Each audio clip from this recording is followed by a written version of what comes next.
little bit differently today. I'll just press got it on this message. Yeah, cool. Yeah, we're going to do it a little bit differently today, we thought. We thought that we might, Jemima and I thought that we might have a discussion, a more free-flowing discussion, and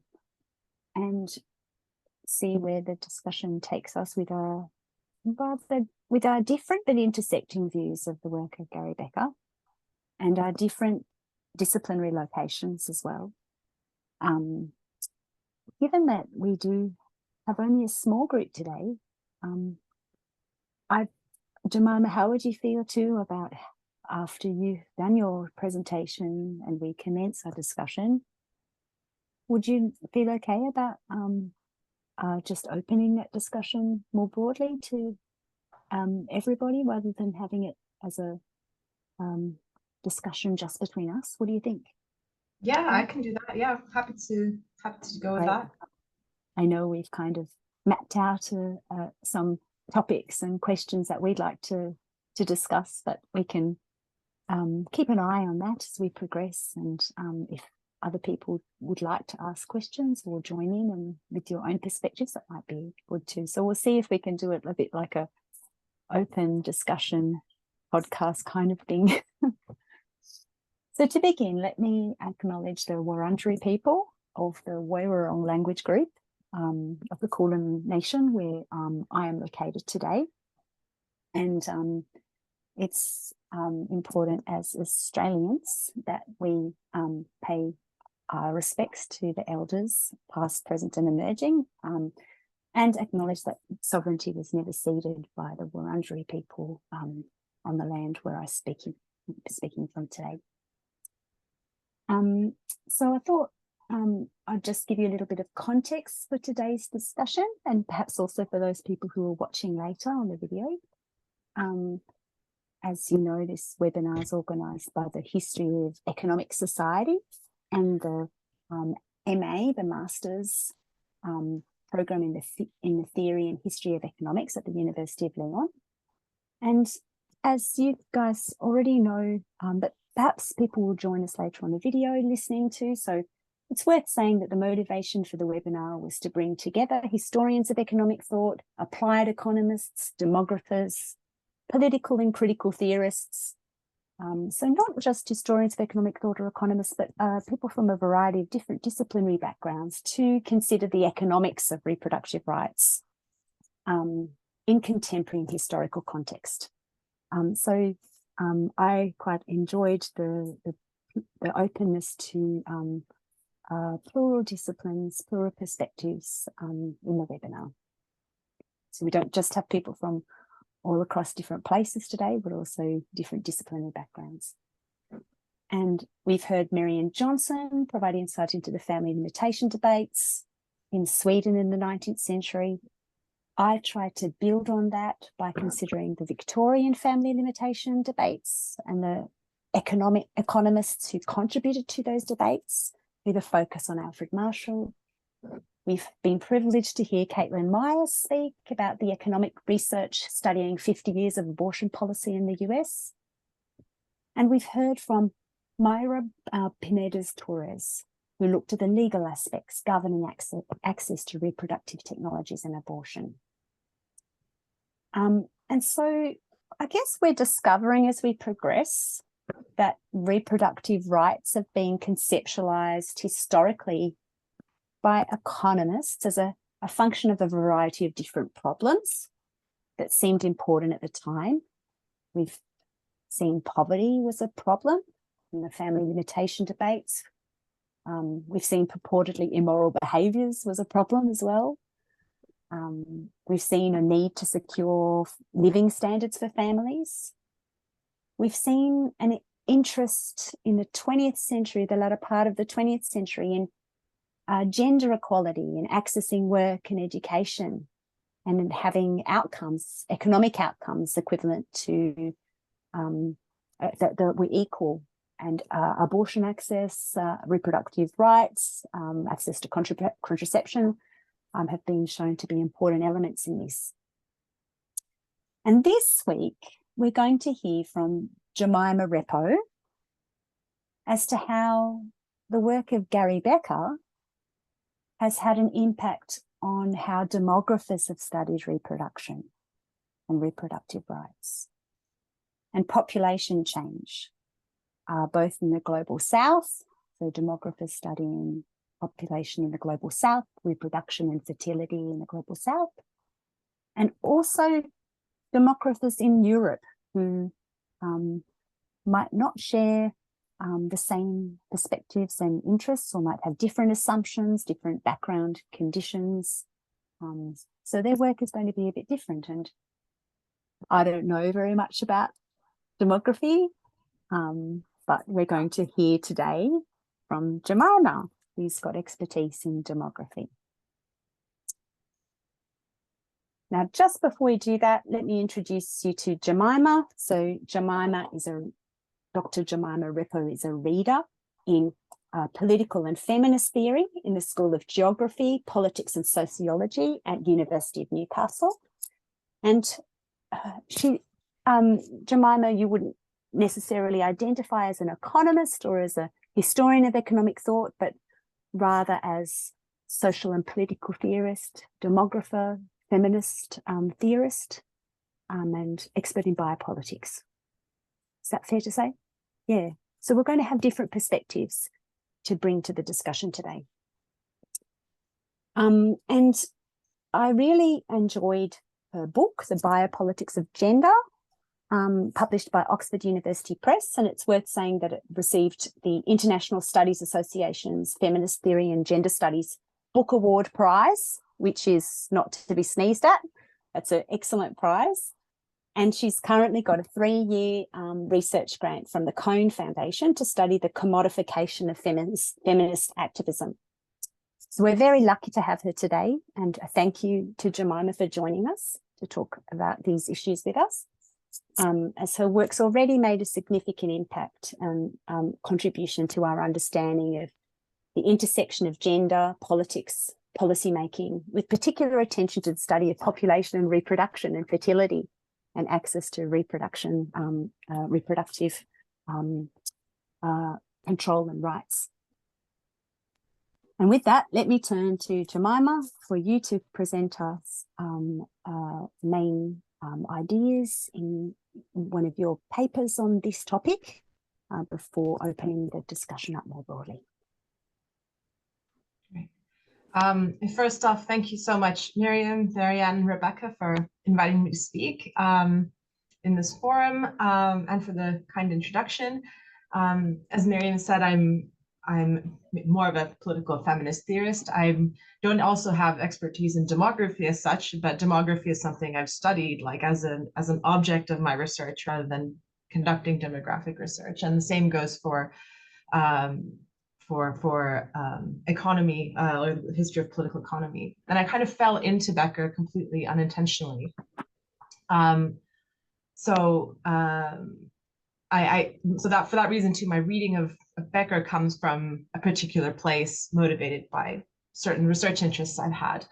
And, you know, having sort of in preparation for this talk, I've also been re-inspired to continue that work, maybe perhaps because it had been paused by, you know, other projects coming in the way, and yeah, as it happens. So it's nice to kind of do a refresh and you know, think about all the new angles as in our previous discussion with Miriam. That was really inspiring. So but yeah, like I said, I came to Becker really unintendedly when I was initially I was working on my PhD, so well over 10 years ago, and I was specifically, you know, at one point, it's in my book, looking at how gender equality policy was seen as the main policy solution to declining, and is still seen as the main solution to declining fertility in Europe.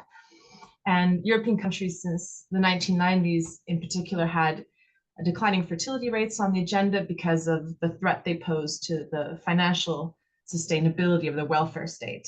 So with an aging population that represented increased state expenditure combined with fewer taxpayers due to lower fertility rates of the later generations, so post-baby boomer generations, the the welfare states had this demographic problem that was seen both as a workforce and economic competitiveness issue, as well as existential threat to the political system of the welfare state.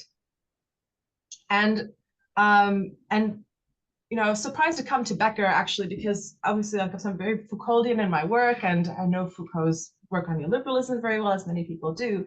And you know, he talks about Becker in his Birth of Biopolitics lectures.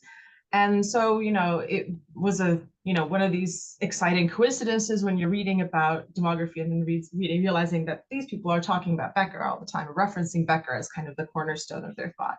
And, you know, so I wanted to find out why was Becker then a helpful thinker for them to turn to. And so I think Becker was very, very ahead of the curve in the 1960s when he first wrote about the economic analysis of fertility. And back then he was trying to find an alternative explanation to fertility change.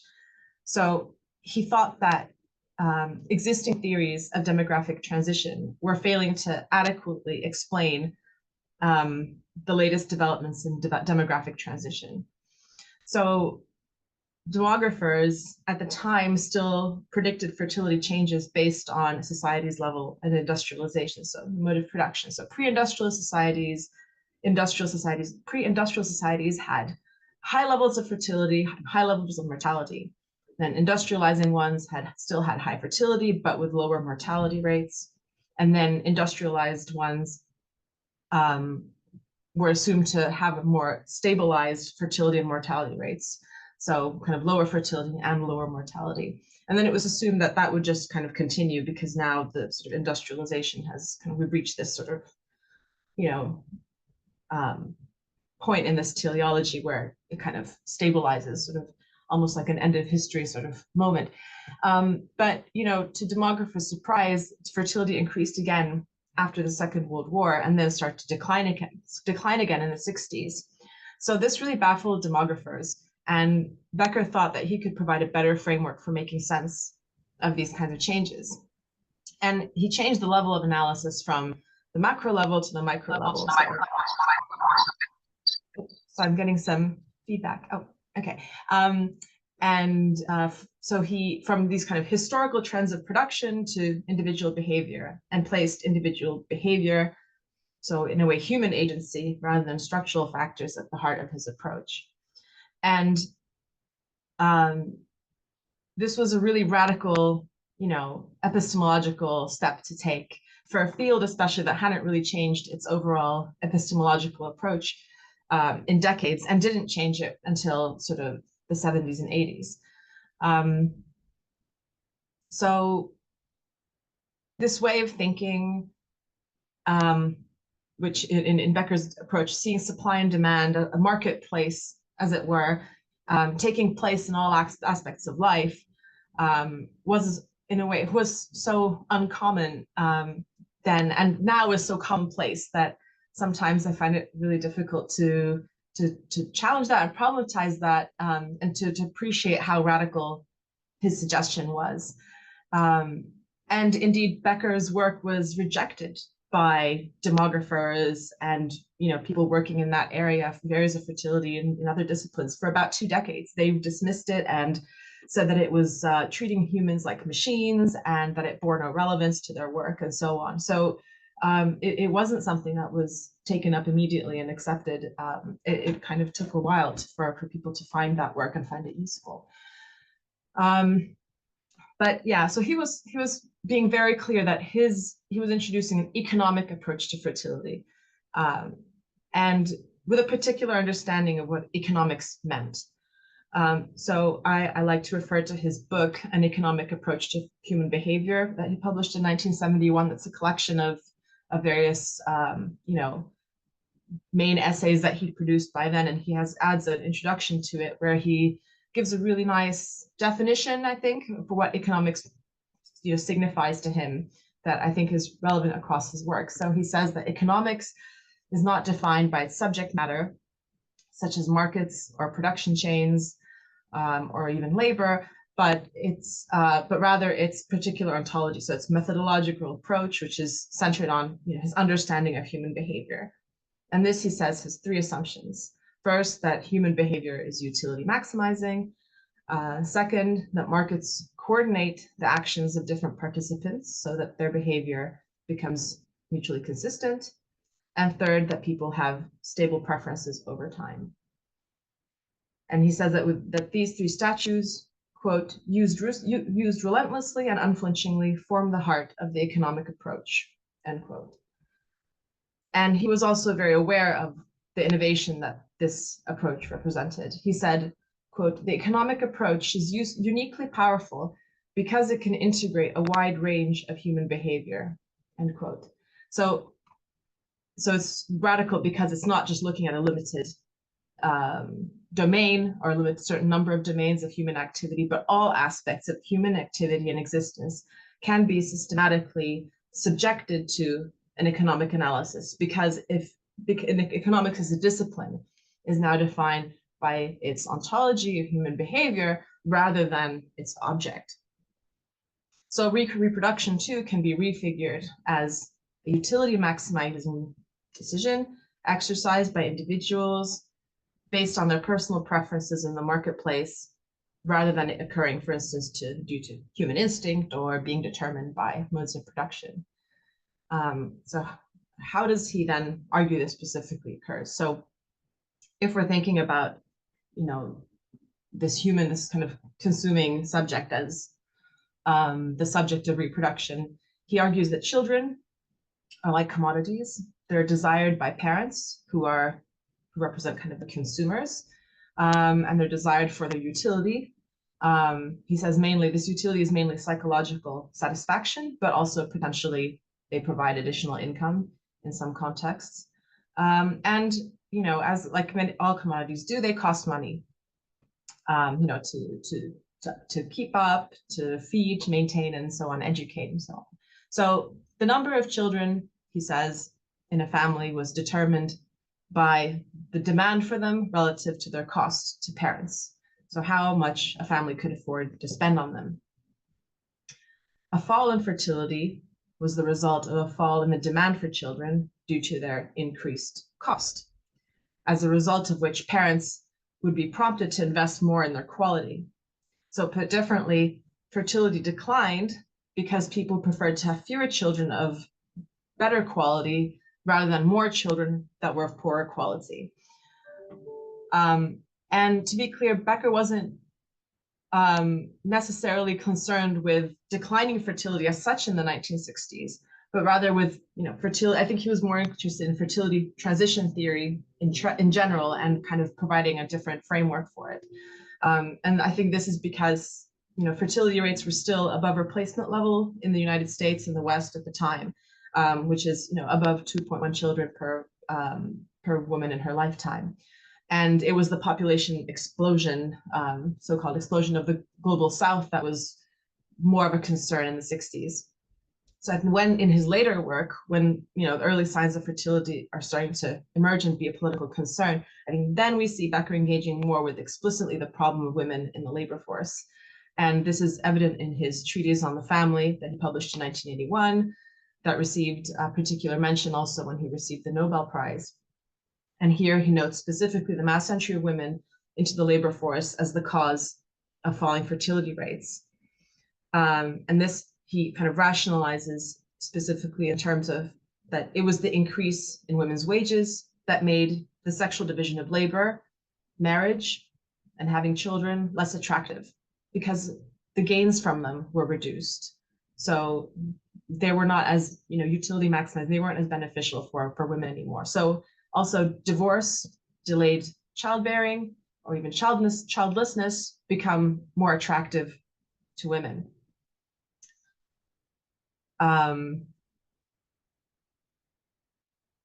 But as I said, Becker was largely dismissed and ignored by demographers till about the 1980s, when his work suddenly became this newfound gospel. And in obituaries when he died in 2014, he was hailed as the main influence on contemporary demography. So a real kind of turnaround in his reception. But I mean, there can be sort of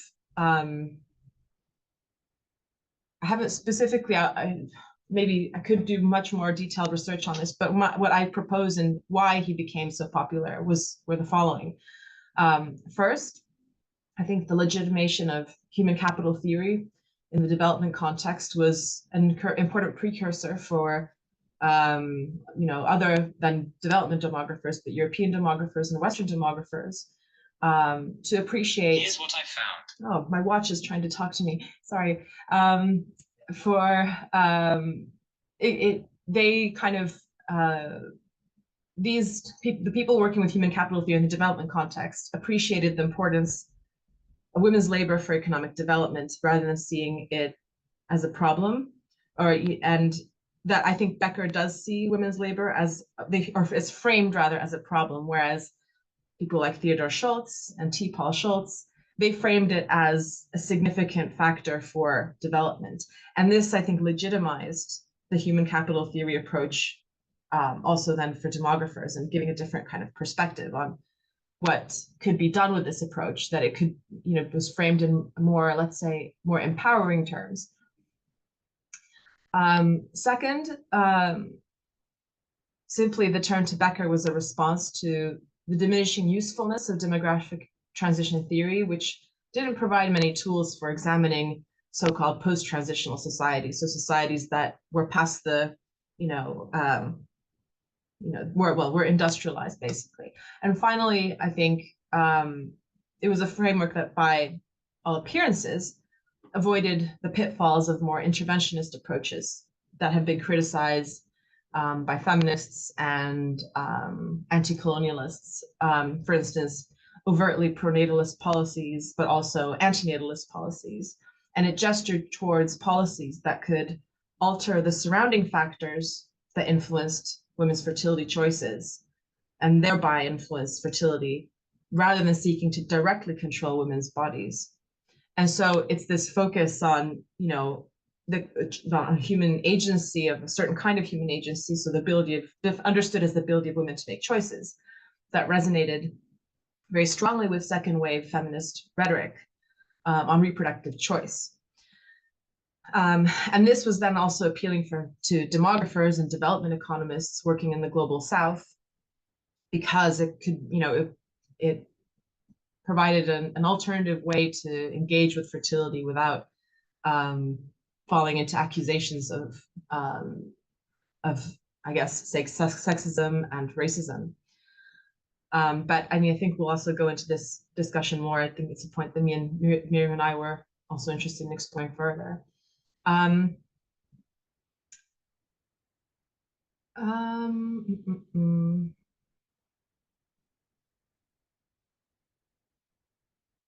think I'm going to leave it there, actually. I think I've talked for about 15 minutes already. And, we can expand on any or many of these points.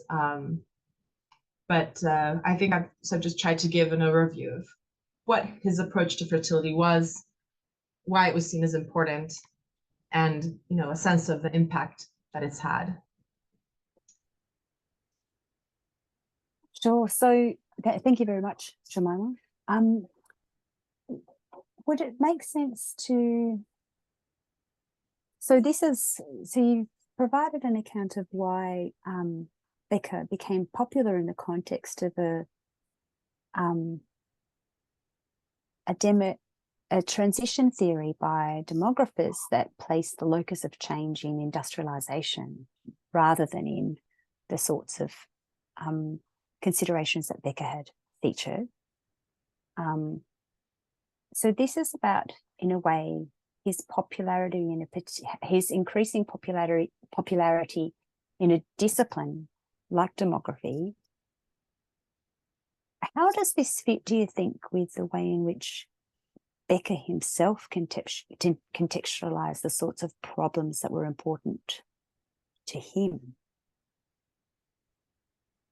I mean, I think this is probably where your research, I think, has probably more to say, in that I think, in many ways, Becker is a eclectic thinker in I think he's both very focused and very eclectic. So he's very focused in that he's extremely devoted to his economic approach, but then he's applied it to, so many different sociopolitical phenomenon like crime and racial discrimination and the list goes on. And I mean, the sense I got from the work is that, that this is something that just took his interest in the 60s. And this may be the speed because I haven't, maybe there's some other archival work to be done there to understand specifically what motivated him. But in terms of how he narrates it in his first article on an economic analysis of fertility, he's explaining it very much in terms of the inadequacies of demographic transition theory. And but then I think then his agenda starts to change also later in his work. So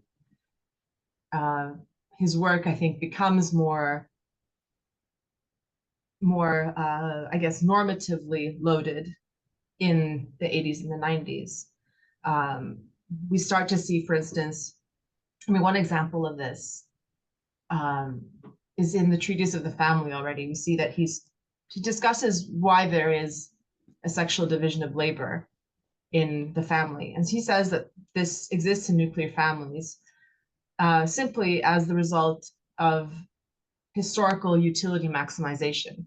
That, and he starts to explain major historical developments in these terms. He says that men worked in the labor market because they were better at maximizing their efficiency there, and women worked at home because they were better at maximizing their efficiency at home. And, I think it's quite interesting because then it's actually, I think, in contrast to the earlier framework that perhaps was interested in explaining behavior. Now he's explaining, major structural phenomena on the basis of, and quite conservatively. So, he's using this framework to retrospectively rationalize major historical developments that I'm not sure we can reduce to the level of individual choices so easily. And so I'm not sure where he's drawing the line between explanation and kind of a normative view. Because the problem I have with this is that, you could explain anything retrospectively through this approach by just making this statement. This has just always been a utility maximizing approach. And, so in a way it becomes almost tautological. And I think that's where it starts to become very conservative as well, because it doesn't really give a reason also for or any alternative ways to understand social and political phenomena. For instance, the concept of power, and how power has been pervasive in society, has no place for the explanation of our reality.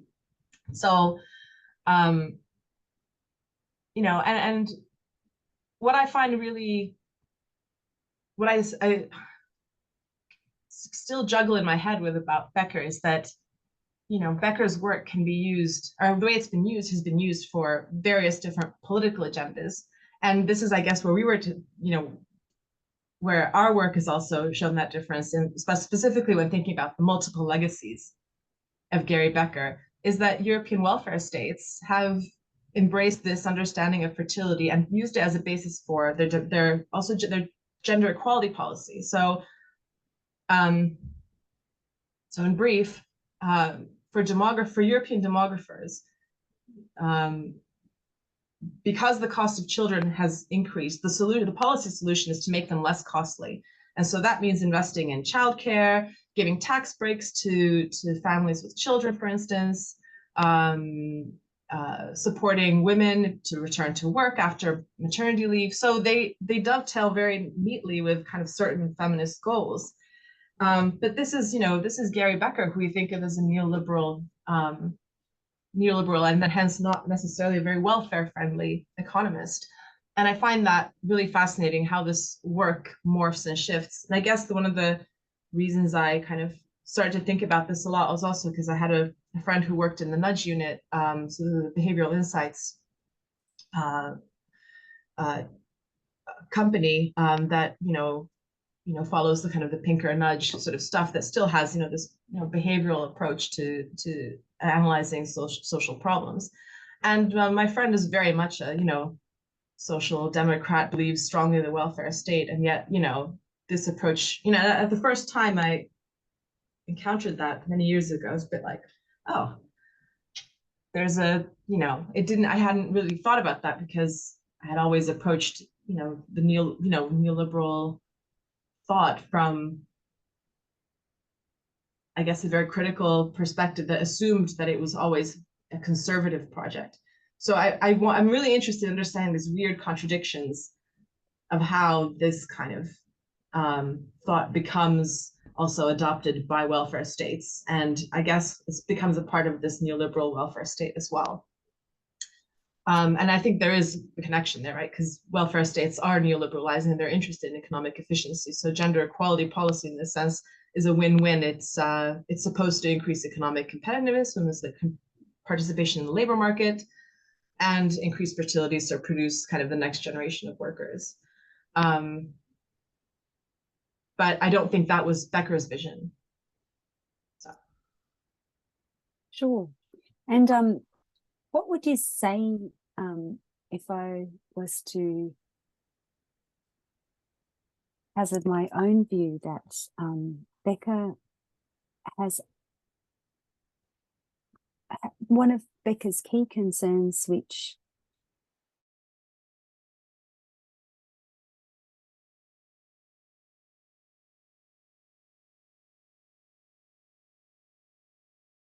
around poverty, family limitation, fertility related to poverty in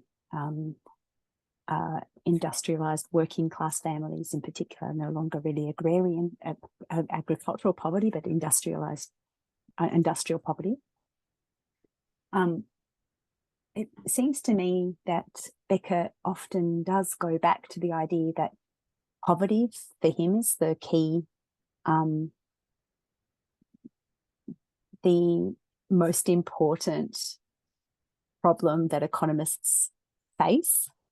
And he seems to say this on a number of occasions across interviews. I'm wondering whether it comes to the fore mainly from the 90s onwards. There's only the briefest discussion of poverty in the 1960s work, although Theodore Schultz, using in part a similar framework, received his Nobel Prize for poverty in the global south, looking at children as the poor man's capital.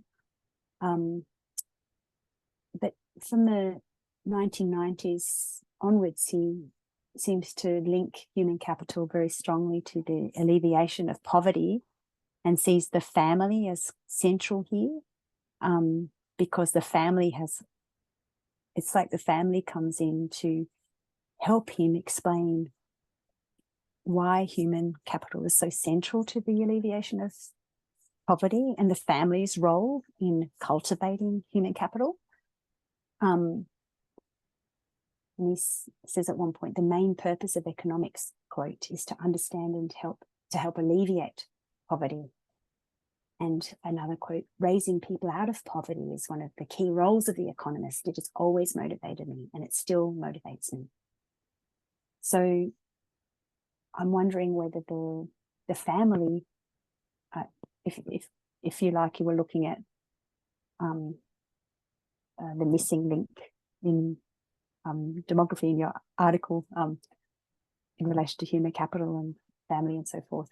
It seems to me like the family is the missing link for Becker, which is why it comes from the 1980s onwards, between human capital and growth, and human capital and population change in ways that are able to alleviate poverty.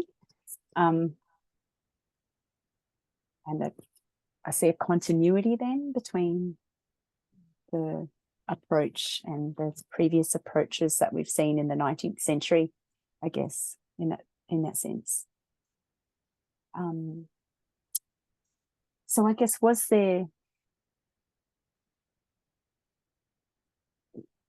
was the concerns, I guess,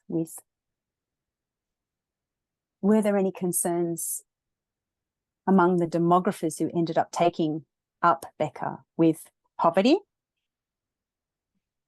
Was that mainly in the global South demographers, and was it not really an issue for the European demographers who you've said were mainly concerned with how to make children less costly so as to maintain a replacement level of fertility? And that doesn't seem to have anything to do with poverty anymore. Just your thoughts on that? Yeah, I think that's spot on. Have never gotten the sense that the problem is necessarily poverty. Probably because this is coming from, these are welfare states, that I think it's more like the eventual threat that people will fall into poverty, but not existing poverty, right? So because the concern is if the welfare state collapses, there'll be all these structures that prevent most people from falling into dire poverty, will not be there. So, so I guess it is there on the horizon in a sense. That's the big danger, right? That's never maybe explicitly spoken, but when you think about it, that's what the welfare state is there for, to improve the quality of people's life. So, and I think, but that is much more explicit in the development context with demographers, and especially like development economists. And also, so like you mentioned, Theodor Schultz, he was definitely, he was explaining his whole interest in terms of the quality of people's lives in global South. And he was, I think it's interesting, like you said, this contrast between Becker interested in industrial society. Schultz was much more interested in agrarian societies. But yeah, and I mean, in a way, that's what human capital theory comes down to in general, when you think about it. What is it? The normative goal is to enable people to be more productive, to, enhance their quality. So it's about enhancing the quality of people in terms of their education, and their health and well-being. So this is probably why human capital theory is so valuable for development economists, but also development policy. Like, so much of global development policy is now centered around human capital, because it's a new framework for thinking about poverty, which we can also criticize. Like, why is this a problem then? I mean, it sounds very good to be wanting to lift people out of poverty, but it's a very particular kind of framework that doesn't really ask why people are in poverty, and then, is it misdiagnosing perhaps also the causes, and then hence providing solutions that maybe won't be as effective as they should be. Sure. So we've tackled the question broadly of what the problem was, to which Becker saw his own work as a solution, and also what the problem was to which the demographers saw Becker's work as helping them to resolve. And we've seen how there are overlaps, but there are differences as well in the definition of what constitutes that problem. And we've also looked at the different answers to those questions. You've shown how in the European context, it wasn't immediately about poverty, but rather again about the reproduction rate, making kids less costly through the promotion of gender equality with human capital, an explanatory aspect of that change and transition. Could I turn this now to the topic of the webinar more explicitly, about access to abortion and contraception here? So what role, if any, does access to abortion and access to contraceptive knowledge and contraceptive technologies play in the work of the demographers, both in the development context and the European context? So I think we both had a look at this, right, and found that that in fact it seems to factor very minimally, if not at all, in having an influence on fertility either way, right? So in a way, I guess, I think, well, Becker would say that yes, access to contraceptives is one thing, but it's not the deciding factor. The deciding factor is the cost of children. Yeah.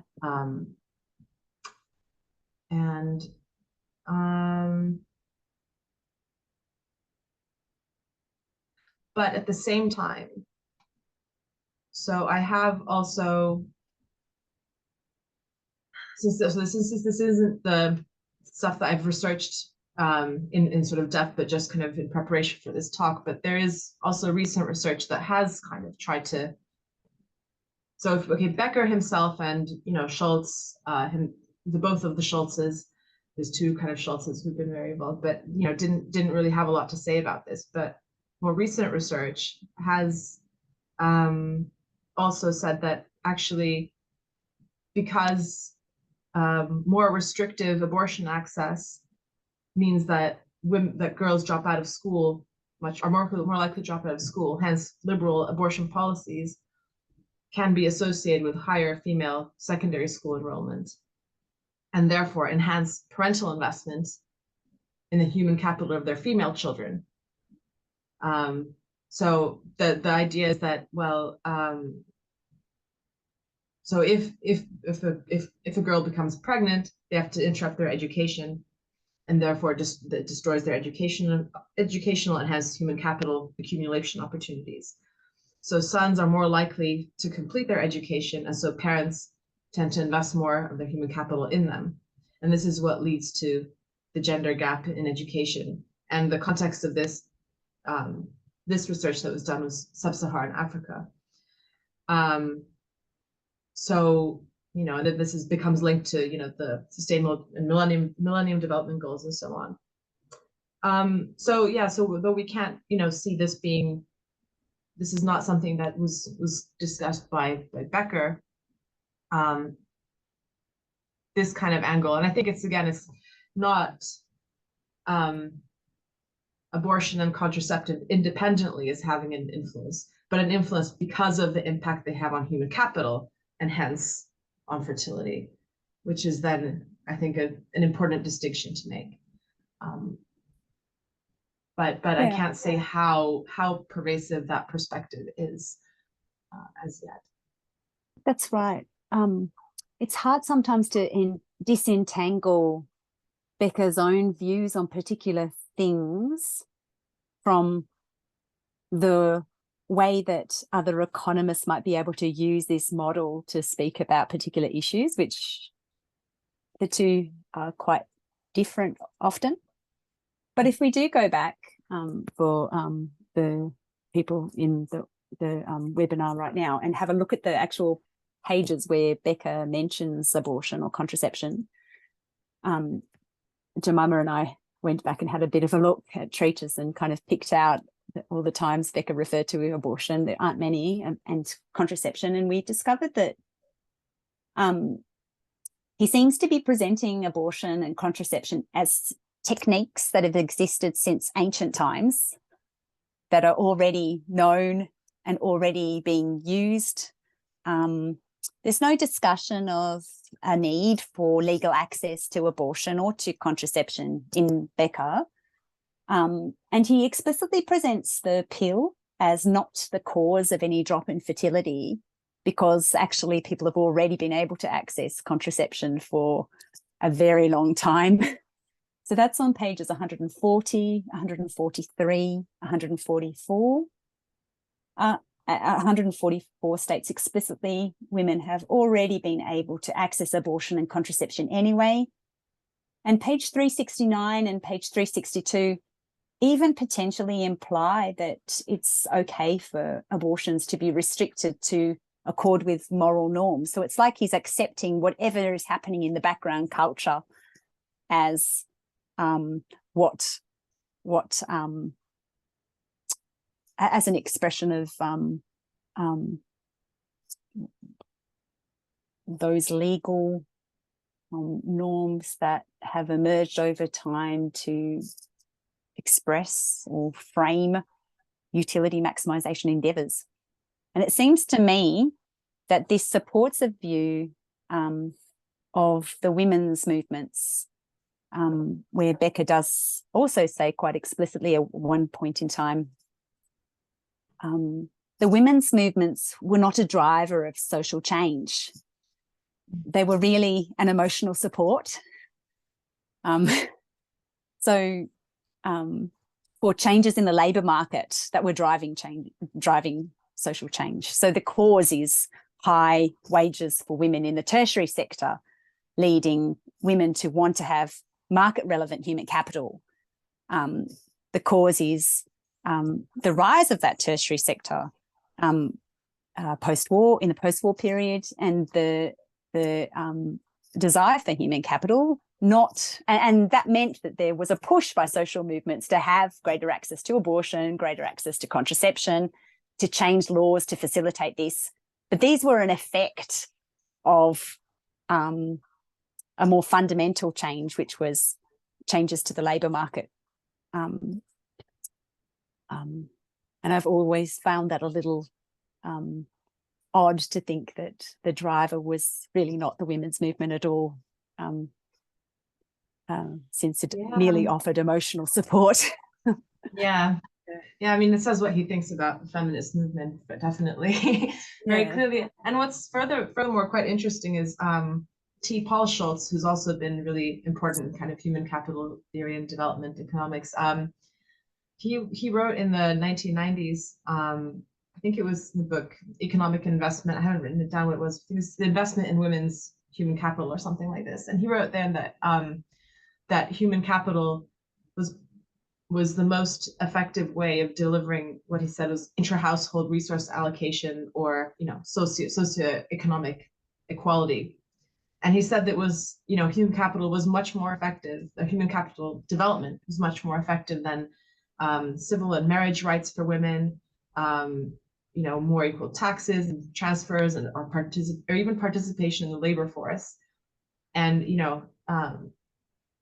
this Schultz, he had a long history of engaging with feminist economists like Esther Boserup and Claudia Golden. And, so he kind of, when I read his work, I get that strong sense that he shares more egalitarian motivations, but, even he's of the opinion that it's not even labor force participation as such, but human capital development that's the driving force of women's equality, which is, I think, when you say that, it's almost like a step further from Becker.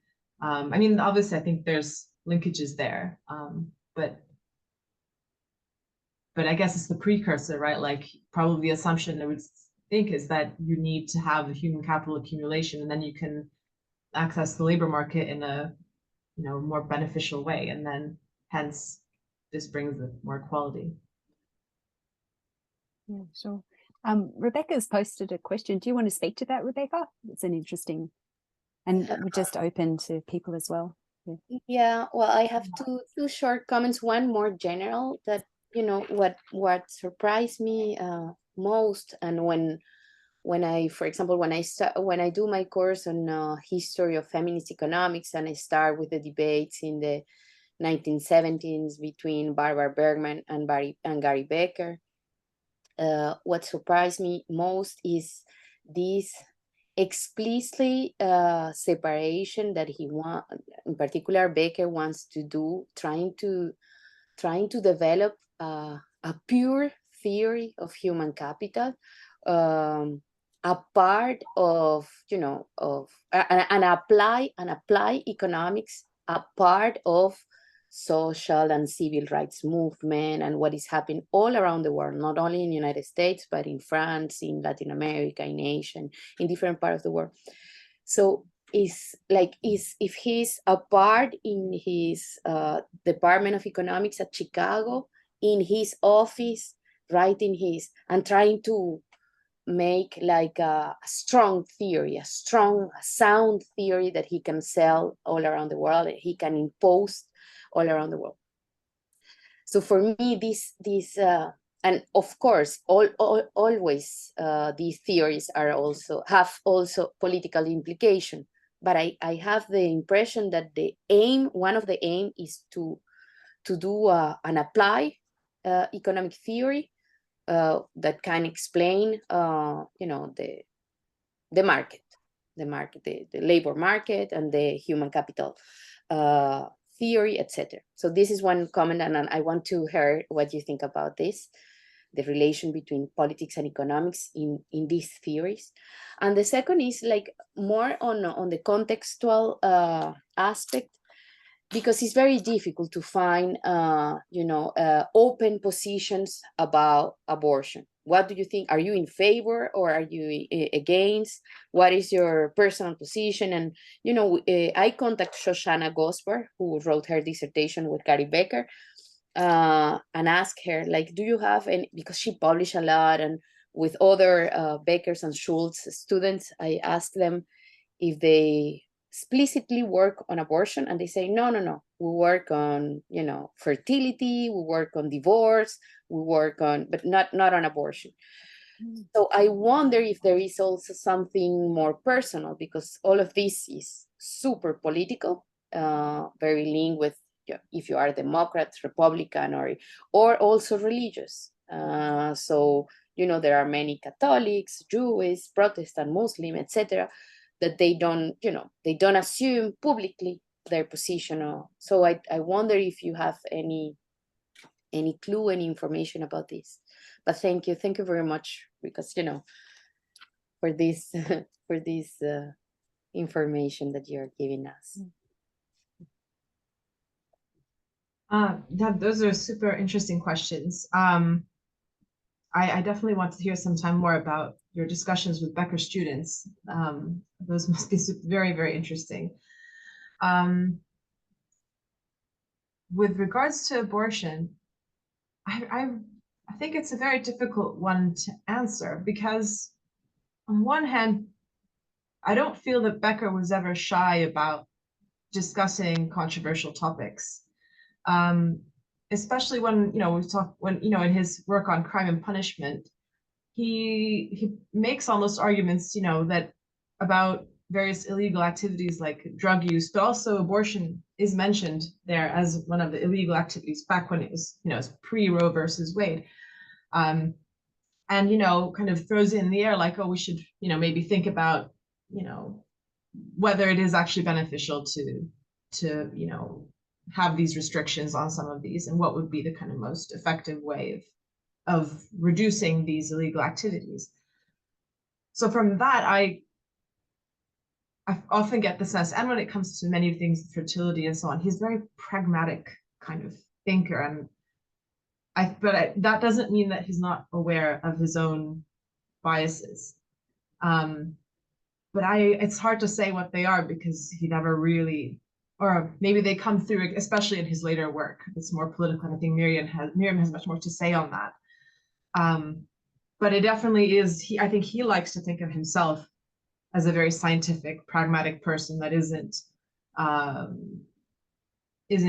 swayed by morality as such, but rather, scientific approach. But of course, we know that there's no such, at least I would subscribe to the view that there's no such thing as such, right? Like, I think just the questions that he chooses to pose are very clearly already have a lot of assumptions laid within them. So that's my non-answer to your question. And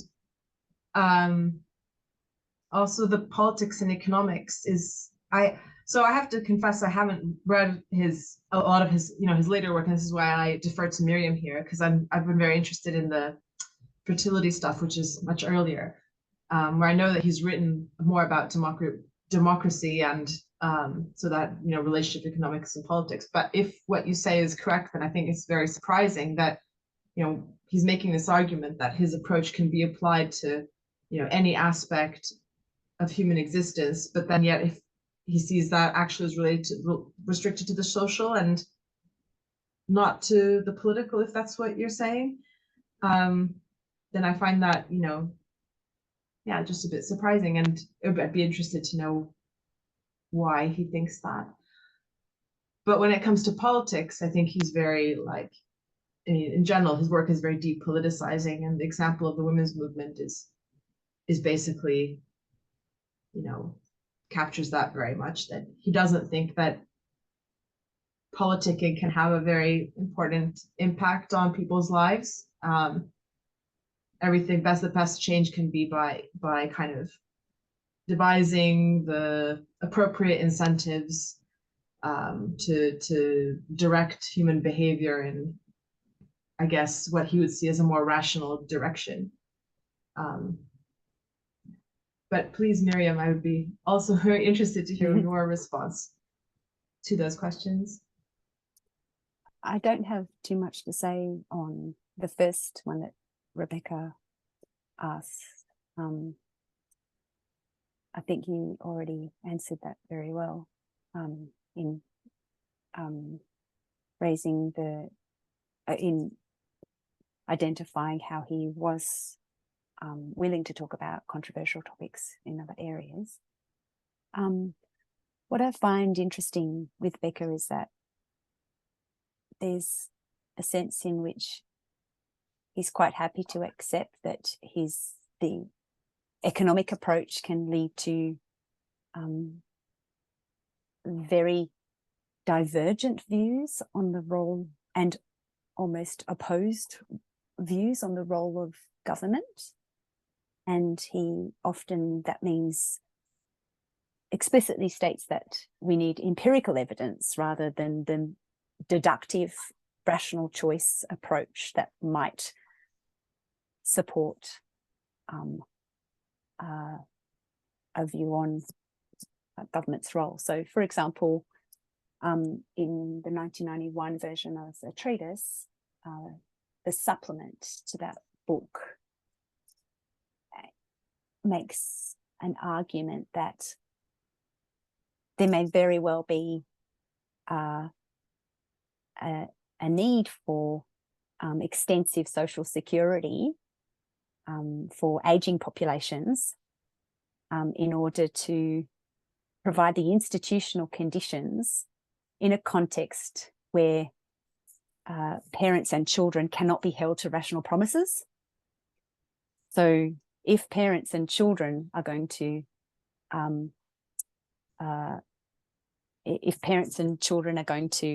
come together and discuss a quid pro quo arrangement where parents invest in the human capital of their children to thereby be able to access care from their children in their later lives when they are aging, using inheritance to compel children to offer care. That's actually not going to happen because children can't be held to the promise to provide that care in old age. And so the argument is that social security and care for an ageing population is necessary when children can't be held to their promises.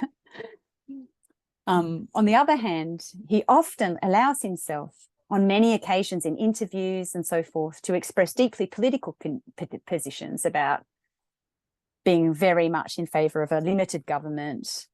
Government changes incentives. Government is actually an expression of partisan interests, political interest itself, and that, you know, it has distorting effects. So the it's not clear what political position an economic approach could lead to in this sense. But if we just look at Becker, he permits himself to make to take up political positions in relation to, in my view, those families that he expresses in interviews are the ones that are most deeply problematic in the provision of human capital for their children. So there is a segment of population, and this goes back to why the discussion with Bernard Harcourt, Francois Ewald, and Gary Becker is so important in this context. And it's not a paper or a discussion that economists or historians of economic thought normally pay much attention to, but it's a discussion that shows just how, where Becker actually accepts his description by Foucault as, and his account of human capital and so forth. And Bernard Harcourt asks him, one of the Foucault's view is that a theory that focuses on the development of human capital as the panacea to a variety of social problems presents itself as a kind of power without coercion, but it's not, according to Foucault. It leads to the view that there are populations that are not worth investing in. And we do find, in my view, in Becker's work, that the problem of poverty in the latter half of the 20th century is really Black single mums who are having children whose human capital they can't afford to invest in properly, and they should be having less children, and they're being incentivized to have more children because of the aids to families with dependent children. And so it's an argument in many cases that we need to remove the incentivization of these families to have children that they can't afford, and remove those aids to families with dependent children. And that is a political position that doesn't necessarily follow on from an economic approach per se, but one that we find in Becker's work. Of course, other economists who are working with Becker's tradition, Becker's methodology and approach, the economic approach, have done something quite different with this. But it's still a political position that's deeply problematic in Becker's work, in my view, that does make it about, that does mean that it's a human capital here is a form of power, and it is also coercive in that sense. Yeah. I mean,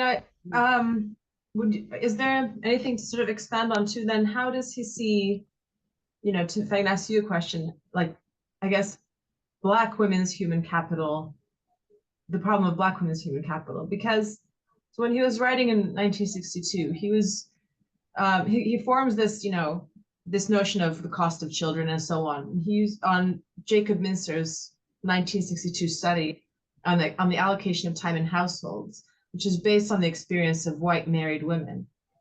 And Minster deliberately didn't include Black women's time allocation because he thought it would just make it too complicated, right? And so white married women were largely, housewives in the 60s. So basically, he's talking about mainly housewives, white housewives, but Black women were more likely to be single parent households and working, right? And so in a way, sometimes I'm wondering, does this kind of challenge the viability of the explanation of the labor market, if not the kind of, at least how it's applied to the question of gender inequality and so on,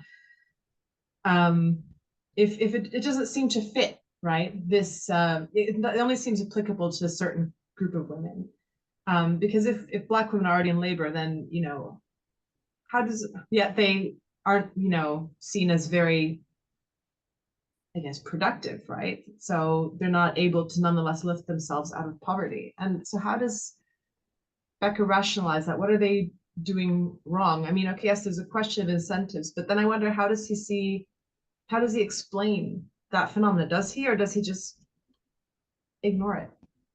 I'll go to the questions in a moment, but I'll just say my view there. He, in a very interesting comment, says that slavery is responsible for the differences in stability in families between Black, assuming homogeneity in couples, which is itself problematic, but he's writing in a particular time. It assumes that Black African-American couples, families are less stable because the Black women are earning more in relation to their male partner's wage than white women were earning in relation to their partner's wage. So the difference was larger in white couples than it was in Black couples. So for Becker, he felt that this could explain the instability in Black families, where it was more interesting to a Black woman to find utility outside of a marriage. And he says this is actually the effect of slavery. And he refers to a study on differences in wages and the implication that this is derived from a history of slavery. But he doesn't go into that at all. So there is an extent to which this framework can be potentially useful in talking about the differences between investments in human capital, wage differentials, family stability, and so forth. But I guess might need to go back to that slavery issue. Yeah, no, I think that's super interesting. Yeah. We'll go to the, can I go back up here to Daniel? Who came into the chat here first? So Niels. Niels, would you speak to this point? Because it was very interesting, I thought. Yes, my question was a little bit simple. Just I can't repeat what I wrote. So maybe I misunderstood some things that you said, but the theory of Becker is not very old. So my question is, do you think that Becker still have an influential contemporary economic in the demographic analysis, and especially in the academic world? Do you think Becker still is an economist that is very influential? Yeah, I think yes. I think I think a lot has happened since him, and I think there's a lot of economists have further developed his work and used it for different ways. But I feel like in the bottom of many, in the beginning of many articles you read, especially in demography, the very first two paragraphs will have that reference to Becker to signal, you know, this is where their starting point is, and then they'll go on to the more recent stuff. But you know, it always comes back to Becker again and again, and also in the development context when we talk, you know, him or Theodore Schultz, they reappear again and again. In other aspects, I think he's more seen as a forefather to other things like behavioral economics. So, you know, behavioral economics, as I've understood it, you know, it sees, you know, alters, I guess, the framework by not seeing human behavior as rational, but as fundamentally irrational, that people kind of make the wrong choices for themselves. So we have to help them make the right choices. But you know, and then they see that, oh, we don't do the same thing as Becker. But for me, that's you know, Becker is the forefather of that approach. So you know, and there's a lot of this, like, and this is, you know, very much in social psychology and various kind of policy policy initiatives and consultancies that are just purely about this approach as well. So I think Becker has really wide influence both in kind of the world of governance, in gender equality, demography, social policy, to some extent economic policy when we talk about labor participation, labor force participation, but also academically. So academically, he's still there too, very much. And for demography, he's still the main person that now basically completely dominates demographic work in academia. Thank you. Daniel. I just had a thought going back to this question of Becker and abortion. And I may be unfair in not remembering everything that Becker's worked on, but I generally think of him as working with a unitary model of the family. And one of the criticisms that comes in is alternative collective models of the family, where there's bargaining between men and women that determines family decision making, as opposed to the unitary model. And if he does stick with the unitary model, it does seem like abortion rights might constrain the family when they ultimately make their fertility decision, impose costs on that fertility decision, but it doesn't affect the bargaining between family members in the way that a collective model of the family would. So I was wondering if that might be relevant to Becker and abortion, and that might not even be the correct way of thinking about Becker's approach. It's been a little while. Again, we probably need Shoshana for this, because Shoshana's done work on whether Becker's model of the household really was always unitary, or whether it also involved different models of the household which permitted the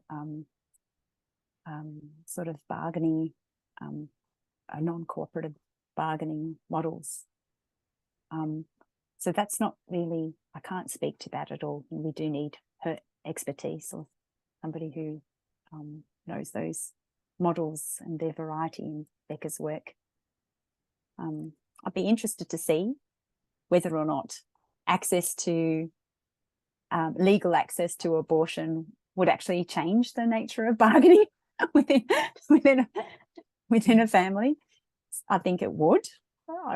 I'd say it definitely would change the nature of bargaining, because one can then see the sorts of decision opportunities and constraints are very different then, I guess. Yeah, it's a very interesting point. Yeah, and I think we find Becker doing a bit of both, maybe, because at least in his early work, it's very much, he talks about the household, and he's interested in the household as a single, unit. But that, again, I think it changes with the treaties in the 80s, and that work that he starts to think more. And I think the problem of women's labor, I think, just kind of rattles him and gets him to think more carefully about the relationships within the family. But early on, I think he was very much inspired by like all the earlier work in household economics, and so he that's kind of his starting point. But yeah, I like Miriam, I can't really say anymore. But really interesting question. Jerome, I missed your earlier comment about how problems that Becker faced might not have just been of the nature that we were talking of, and the sad case of him selecting a problem based on his own more tragic circumstances. I can see you got your hand up for another entry point to the discussion. Please go ahead.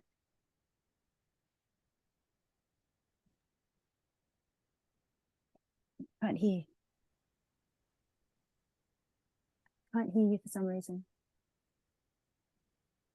Maybe take out your headphones.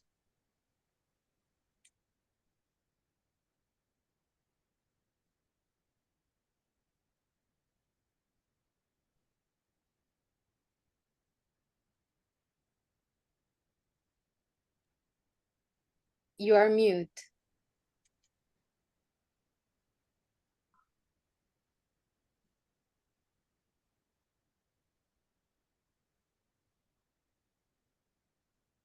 Can you hear me now? Wait. Yes. Okay, yeah. No, I had to change my settings here. Strangely, it doesn't pick up that I've got something in. Yeah, sorry, I'm on campus and we've got some student protests and security is running around here, so there might be some noise as well. So I'm not using the computer audio. So I wanted to comment on more on the beginning of the conversation, and Becker's approach to population theory, because I think it's often presented as a very novel work, as you've done yourself as well, Jemima. But in the mid 60s, he actually wrote a paper before he started, or while he was still thinking about this. I think he was a young man then, and he said that he was trying to basically put Malthus into modern language. And in fact, his work is very Malthusian. I think he's kind of managed to do that, retaining some of the elements of Malthusian thoughts and putting them in like microeconomic stuff. But actually, because this also relates to the question whether he's still influential, there's a whole strand of literature which basically started in the early 2000s, but has some earlier thoughts, earlier sources in the 20th century, about what they're calling the demographic window. So this opportunity that a country supposedly has when, working age people exceed the children. I mean, the young dependents, before the country now has a large old population, which then negates that effect again in the course of the demographic transition. And many people use Becker's works for explaining the demographic transition.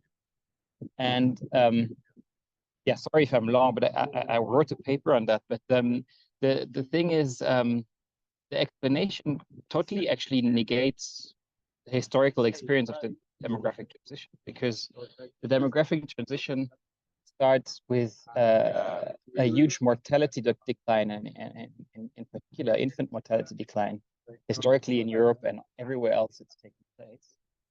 And in fact, this whole literature doesn't deal with mortality at all. They deal only with fertility. And what you explained about women as or investment goods, with human capital now becoming important in an urban industrial society, and therefore women becoming children becoming more expensive because you have to invest in them. It doesn't tell us at all why one of a sudden that would be the case. So it's actually starting from a situation where we are already in a developed country and not looking at the history of how we got there. And as such, I think what's very important is what I don't know if it's Miriam or Jemima, you said it. I think with the fact you can't really explain, macro historical sociological phenomena by only individual choices, which is of course a problem in economics in general, where he doesn't take into account such things as the pension system and child care so that women can go to work, etc. It's all based on individual choices, as if social policy and the institutional historical context doesn't matter. And yeah, I think that probably has a bearing also on the question of abortion and reproductive rights. So that's basically where I wanted to get to. Yeah. And what bearing does it have? Well, I don't know. I haven't asked myself that question, but surely, abortion is also something that either is legalized and is available to women, as a public service, or, it's performed individually by some or whatever, and there's a lot of mortality related to it, which is often the case when it's not legal. So I think these things do matter. They're not just individual choices. They are part of a social policy and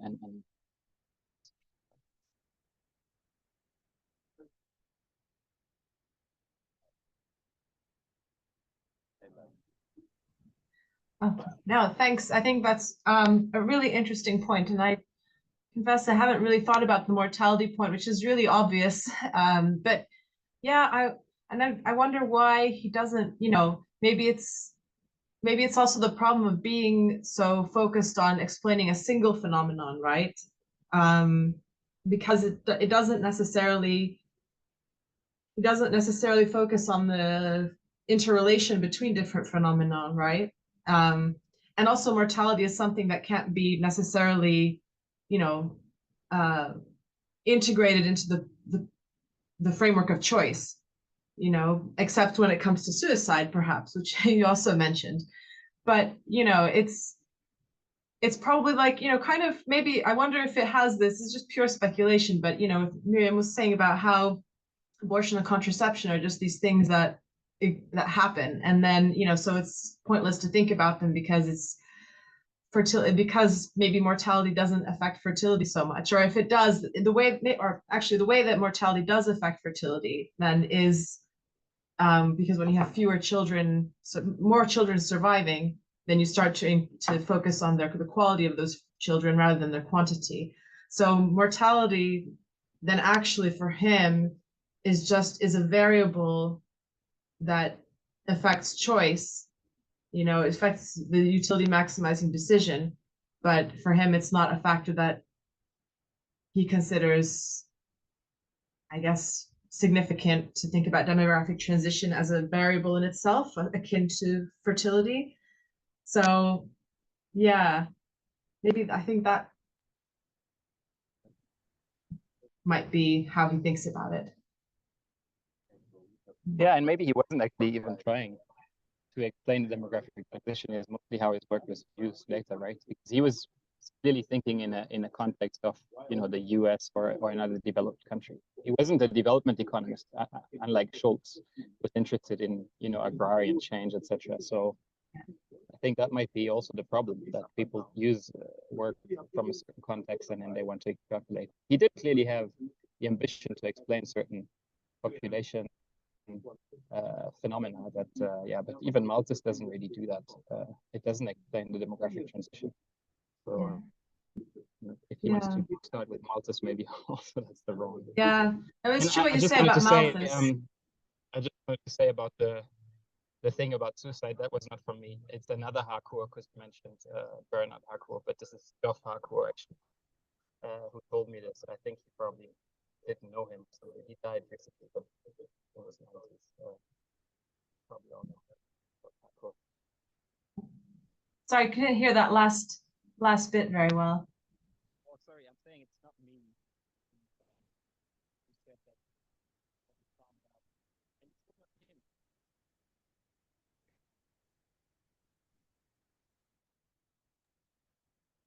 Hear me now?